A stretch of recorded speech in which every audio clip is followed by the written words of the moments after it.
Fala aí, pessoal, Semana Louca número 2. Essa é a nossa segunda semana e eu estou aqui no MR Vídeos Produções Ilimitadas, beleza? Então, a gente vai fazer pelo menos 2, 3 blocos em estúdio e depois aqueles outros 2 blocos mais improvisado ali em casa. Galerinha, nessa segunda Semana Louca, a primeira a gente falou, não é? Falamos ali, até me esqueci qual foi o assunto, nem sei mais. Renda mensal de benefícios, porque eu acabo que gravo com alguma antecedência, já deixo quase tudo gravado, e é tanta informação, tanta coisa que já estou me esquecendo. A primeira semana foi renda mensal, e a gente falou sobre salário de benefícios, a gente circulou, não é? Por toda a nova forma de cálculo do valor dos benefícios, ou seja, ficou tudo muito legal. Ficou massa, tá bacana. A ideia seria a gente ainda fazer algumas questões, mas talvez então a gente faça nessa semana, juntando o assunto dessa semana, segunda Semana Louca, com o assunto da primeira Semana Louca. Então é isso. E aí, nessa nossa segunda semana, a gente vai fazer qual assunto? Quem acerta? Vamos lá? Vai ser, olha só, Messias, meu velho. Aqui, meu irmão, tem Jajá e Messias, um outro brother aí que eu não sei o nome, mas vamos que vamos. Paulo? Paulo, meu brother, vamos juntos nessa caminhada. Jajá e Messias e Paulo estão trabalhando comigo aqui, vamos nessa. Messias, bota a tela aí para mim, para a gente dizer aos alunos qual vai ser o assunto dessa segunda Semana Louca com Titã e Ítalo. Galera, o assunto vai ser esse aqui, ó, auxílio por incapacidade temporária, beleza? Então, vamos fazer naquele mesmo formato. A gente vai trazer pontos relevantes com interesse para a prova em relação ao auxílio por incapacidade temporária. Bem, qual vai ser o nosso primeiro ponto relevante? Vamos que vamos? Qual vai ser o nosso primeiro ponto relevante?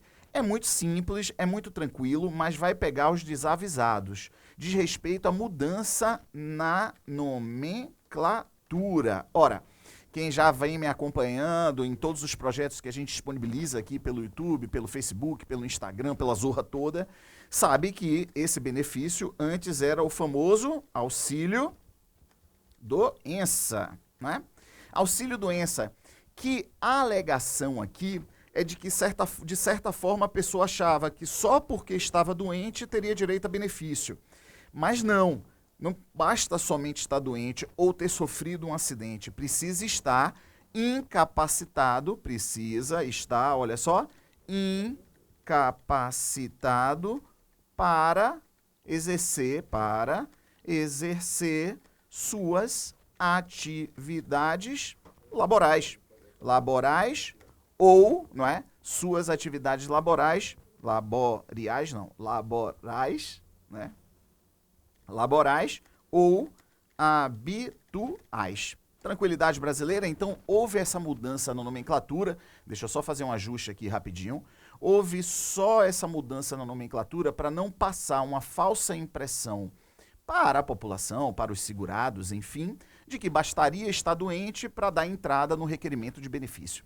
Mas isso tem interesse para a prova? Não, não tem, mas um desavisado, pegando um material nosso antigo, por exemplo, ou de qualquer outro professor, vai encontrar lá auxílio doença, tem que fazer a conversão mental rapidamente, que agora é auxílio por incapacidade temporária.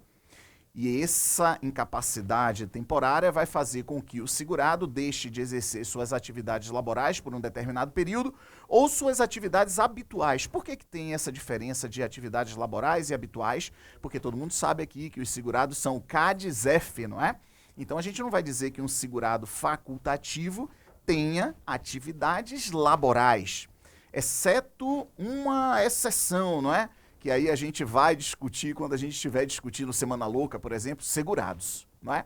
Mas, então, lancei no ar, alguém lembra que tem uma exceção em relação ao segurado facultativo? É também uma mudança relativamente recente, não é tão recente assim, mas tem uma mudança. Tem um segurado que efetivamente exerce atividade laboral, mas não é enquadrado como CADES e é como F. Mas enfim, regra geral, o segurado facultativo é justamente aquele que não trabalha. Então, a incapacidade tem que ser uma incapacidade para as atividades laborais, como também para as atividades habituais. Joia? Então vamos lá. Item número 2. Se joga. Pressuposto, incapacidade. Aí eu já botei lá em cima, né? O pressuposto é justamente a incapacidade. A incapacidade temporária. Beleza, aqui há uma expectativa. Teve uma dúvida muito massa de um aluno, porque ele fez assim: Ítalo, você botou que a aposentadoria por incapacidade permanente, por definição, é a incapacidade permanente para o exercício da atividade. Aí ele diz assim: mas eu lembro que você falou que essa aposentadoria por incapacidade permanente, em algum momento pode cessar. Em algum momento pode cessar. Aí eu falei: caramba, velho, é assim. Na verdade, quando dá concessão, a perícia médica federal olha para o cara e diz: meu irmão, você está lascado, você está arrombado e você não tem capacidade para o trabalho. Mas essa é uma avaliação hoje, com os remédios que temos hoje, com as cirurgias à disposição que temos hoje, com os tratamentos que temos hoje. Mas vai que daqui a 10 anos surge uma nova droga ou uma nova cirurgia, uma nova técnica que o cara recupera a capacidade. Então, isso não pode sair de vista. Então, a aposentadoria por incapacidade permanente, quando ela é concedida, é porque a perícia médica federal, ela olha para o cara e ali, naquele momento, ela diz: ó, meu irmão, você não tem capacidade nenhuma para exercer qualquer atividade. Beleza? Isso é totalmente diferente em relação ao auxílio por incapacidade temporária. Porque o pressuposto é de que essa mesma perícia, ela vai olhar para o cara e vai dizer: meu irmão, você caiu de moto aqui, você está todo lascado, mas depois de algum tempo, pelo menos aí 120 dias, 90 dias, você vai ter capacidade para retornar ao trabalho. Pode até não ter.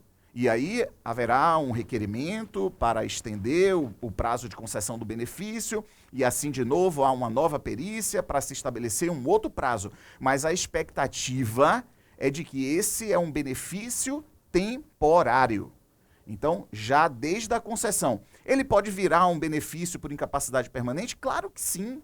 Já estudamos juntos, não é? Se a gente pega uma linha temporal, né, do auxílio por incapacidade temporária, quando ele cessa porque o segurado vai ser declarado incapacitado permanentemente para o trabalho, ou seja, vai ser transformado o auxílio por incapacidade temporária em aposentadoria por incapacidade permanente, então vai ser transformado o benefício, ou ele vai recuperar totalmente, ou ele recupera parcialmente com sequelas definitivas, o que é pressuposto para o auxílio acidente.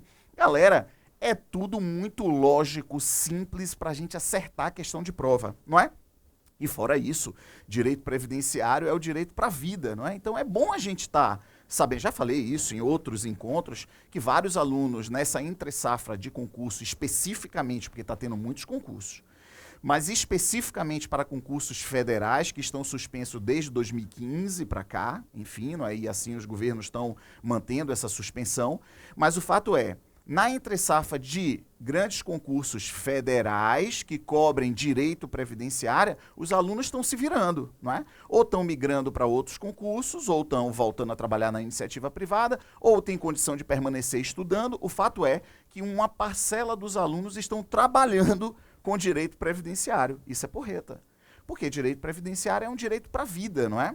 Então, quando você chega num bairro de classe mais baixa, com informações mais precárias sobre os direitos do cidadão, se você sabe desse direito, você pode prestar esse tipo de consultoria, digamos assim, não é? De assessoria, de ajudar. Olha, vou contar um caso, posso contar um caso? Um amigo meu, Maurício, ele é guarda municipal e faz ali a guarda do bairro e a gente está sempre ali batendo papo e tal.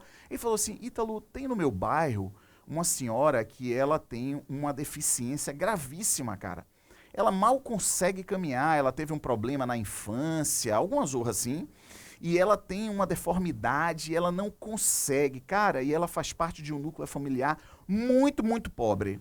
Ela tem direito a alguma aposentadoria? Eu falei: cara, não, então peraí, bora fazer uma explicação rápida, Maurício. Previdência tem caráter contributivo. Só se concede benefício se há contribuição prévia. Claro, existem os benefícios com carência zero, mas a rigor é benefícios sem carência mínima, não é? Sem contribuições mínimas. Mas a rigor, a regra geral é que um sistema de previdência é um seguro social de que a pessoa precavida, ou obrigatoriamente, porque como segurado empregado, nem que a pessoa não queira, né, sofre o desconto. Um doméstico, nem que não queira, sofre o desconto. Um avulso, nem que não queira, sofre um desconto, porque é tributo, a contribuição é obrigatória. Então, mas é assim, a Previdência pressupõe a contribuição prévia para daí ter direito. Aí expliquei tudo isso a ele. Ele falou, pô, então ela se lenhou, né? Ela não tem direito. Não, calma lá. Mas na Seguridade Social você tem a assistência social que socorre pessoas justamente nessa situação. Os idosos acima de 65 anos e os deficientes. Mas eles têm que comprovar situação de hipossuficiência financeira, de miserabilidade. Ou seja, a Previdência Social vai fazer uma análise social da situação daquela mulher. Mas olha, a Previdência só vai fazer isso se for requerido. A Previdência não vai na casa da pessoa dizendo, olha, eu estou sabendo aí que a senhora tem uma dificuldade, uma deformidade, é pessoa com deficiência e que tem uma renda per capita inferior a 1/4 do salário mínimo. A Previdência não vai fazer isso. Então, ela tem que ser provocada para fazer isso. Então é isso. Direito previdenciário é esse direito, né? Que é bacana, que é importante ser sabido, pelo menos assim, não é? As linhas gerais. Eu, inclusive, estou lançando esse projetozinho, é Introdução ao Direito do Cidadão, não é? Então, eu estou dando uma pesquisada em Lei Maria da Penha, Direito do Consumidor, Direito Penal, Constituição Federal, porque eu acho que é isso aí. Eu acho que a gente movimenta a sociedade quando todo mundo tiver ali um pouco de informações dos seus direitos e também dos seus limites, não é? O primeiro mesmo que eu publiquei desse projeto, Introdução ao Direito do Cidadão, vai lá nas minhas redes sociais. A gente falou sobre, por exemplo, manifestação do pensamento. É livre, contanto que seja vedado o anonimato, não é? Fale o que você quiser, mas se ali, né, você tem que aparecer com o seu CPF, porque se você falar alguma barbaridade, uma denúncia caluniosa, uma denunciação caluniosa, responda pelo que você disse, ou pelo que você pensa, não é? Então, é livre a manifestação do pensamento, sendo vedado o anonimato. É bacana essas coisas, não é? A sociedade saber, ou pelo menos introdutório. Isso deveria ser ensinado nas escolas, cara. Desde pequeno, e direito previdenciário faz parte desse direito cidadão. Beleza, já conversei demais? Pressupostos, incapacidade temporária. Vamos nessa? Quem define isso é uma situação, olha só, definida pela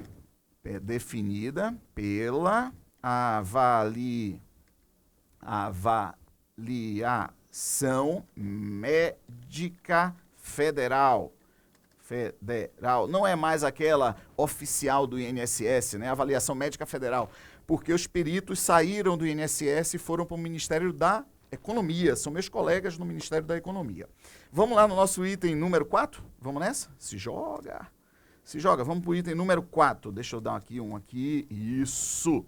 Vamos lá no nosso item número 4. Se o segurado, ele já se filia ao regime geral de previdência, pode subir a tela aí, Messias, sobe a tela. Se o segurado se filia já doente ou já lesionado, não dá direito. É lógico, não é? É muito lógico.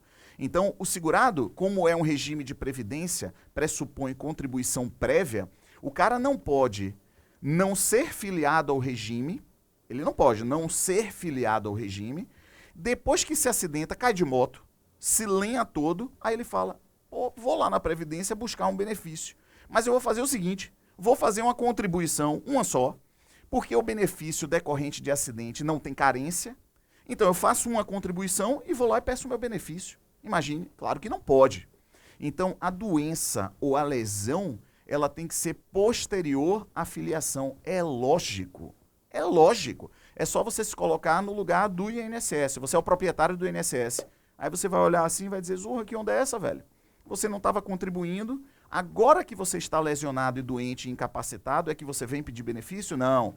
A Previdência pressupõe essa preocupação prévia do segurado, do trabalhador. Então, vamos lá? Então, se o segurado, bota aí, Messias, isso, já se filia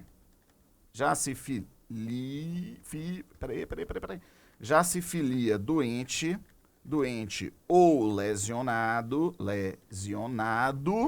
não dá direito. Não dá direito ao auxílio por incapacidade temporária. Não dá direito. Só que neste caso, beleza, chegando a 15 minutos, é isso?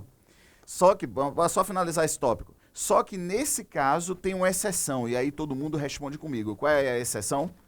Jajai, Paulo e Messias, vocês têm que saber essa zorra, velho. Vamos lá. No caso de progressão ou agravamento, ou seja, o cara já era lesionado, já tinha um problema e se filia. Mas essa lesão não era incapacitante. Ele tinha ali um problema de hérnia de disco. Vamos lá. Ele tinha. Aí ele se filia ao regime de previdência, começa a trabalhar, só que esse problema de hérnia de disco vai agravando, vai tendo uma progressão que o deixa incapacitado.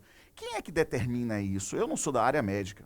Então eu não vou saber exatamente se o cara já tinha hérnia de disco antes de se filiar ou depois de se filiar, não sei. Mas os médicos devem ter, por conta da mede ali o cálcio, mede ali o alcance da lesão e vai dizer, meu irmão, essa sua lesão já tem bem uns 3 anos e você é filiado somente há 2 anos. Então você já tinha essa lesão anterior. Entretanto, ela foi sofrendo progressão e agravamento, deixando o segurado incapacitado. Tem direito. Beleza?